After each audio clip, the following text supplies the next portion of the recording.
तो संविधान संशोधन में हमने मांग किया है कि संविधान के प्रियम्बल में, भूमिका में, उद्देशिका में जो समाजवादी और धर्मनिरपेक्ष शब्द आया है उसको हटाया जाए।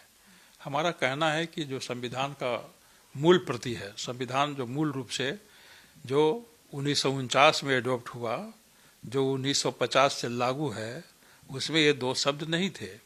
इसको इमरजेंसी के दौरान 1976 में 42वें संविधान संशोधन के जरिए श्रीमती इंदिरा गांधी ने इसको संविधान में जोड़ दिया है।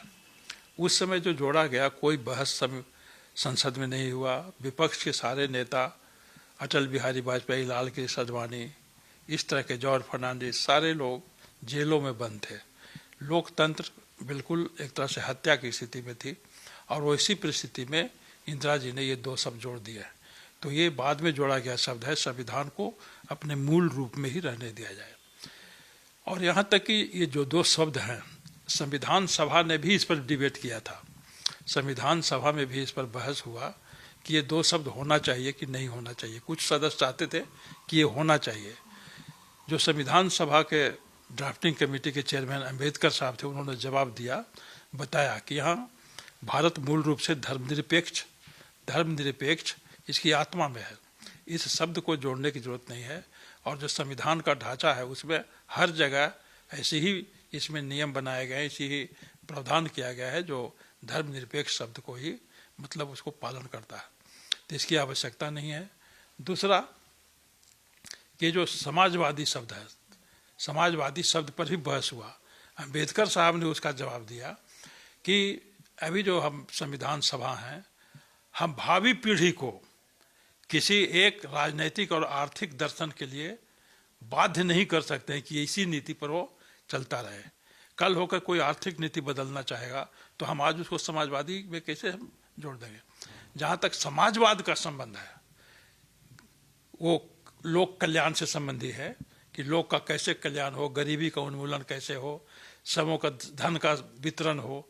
तो ये सारे प्रावधान संविधान में मौजूद है, इसलिए इस शब्द की आवश्यकता नहीं है, ऐसा अंबेडकर साहब ने व्याख्या किया और संविधान सभा ने इसको माना और समाजवादी शब्द भी नहीं स्वीकार किया। तो ये जो इंदिरा जी का जो लाया हुआ जो शब्द है, ये तुष्टिकरण के लाया हुआ शब्द है। तुष्टिकरण के लिए एक तो उनका रसिया से उस समय जो संबंध चल रहा था, रसिया माने सोवियत संघ, यूएसएसआर, उसको खुश करने के लिए, और धर्मनिरपेक्ष शब्द मुसलमानों को खुश करने के लिए, केवल तुष्टिकरण के लिए ये लाए गए शब्द हैं।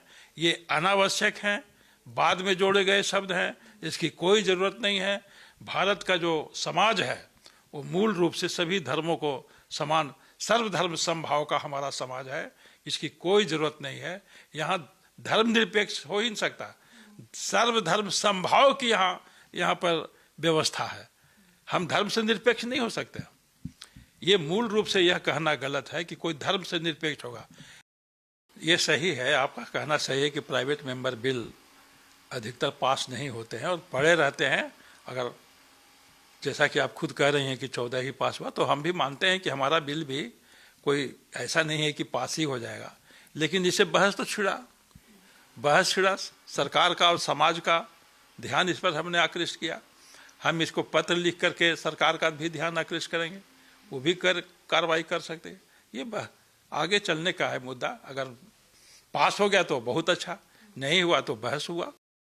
तर्क के साथ यदि जाएगा तो जनता को स्पष्ट होगा, नहीं तो विपक्ष के लोग उसको, जो तुष्टिकरण करने वाले लोग हैं, उसको तोड़ मरोड़ कर पेश कर देते हैं कि संविधान खतरे में। ये संविधान खतरे की बात नहीं है।